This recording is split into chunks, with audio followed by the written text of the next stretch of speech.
Lorsqu'il y a un peu plus d'un an, j'ai décidé de nommer Elisabeth Borne Première ministre de notre pays, j'avais conscience qu'il s'agissait là pour simplement la deuxième fois dans l'histoire de notre République d'un choix fort, pas simplement symbolique, mais du respect d'un engagement et avec une signification particulière pour notre nation.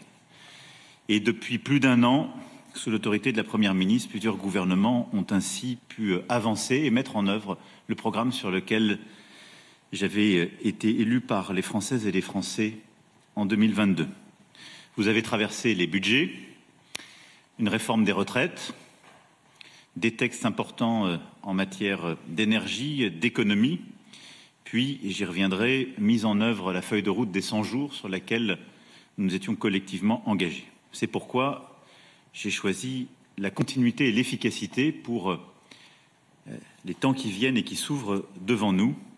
Et en confirmant, réaffirmant avec clarté ma confiance à la Première ministre, celle-ci a fait le choix de me proposer 8 nouveaux ministres que je remercie pour leur engagement et leur présence autour de cette table aujourd'hui. Ce faisant, je veux exprimer mes remerciements chaleureux envers les 8 ministres qui ont quitté leurs fonctions et ont agi sans relâche depuis le printemps 2022 pour certaines et certains, depuis mai 2017 pour d'autres. Je veux dire ici ma profonde reconnaissance à toutes celles et ceux qui s'engagent. Croyez bien que je mesure le travail et le nombre de sacrifices que cela représente, mais notre pays le mérite. L'engagement collectif dans lequel nous nous inscrivons, c'est celui que j'ai pris vis-à-vis des Françaises et des Français il y a maintenant un peu plus d'un an, et au fond, en continuité depuis maintenant près de 6 ans, avec un cap, avec des chantiers que nous avons mis en œuvre, et ensuite des chantiers qui nous attendent. Le cap est clair et simple. C'est celui de l'indépendance du pays pour pouvoir consolider un modèle plus juste.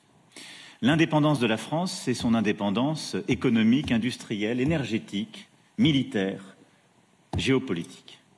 Il n'y a pas de politique qui tienne si nous ne sommes pas indépendants.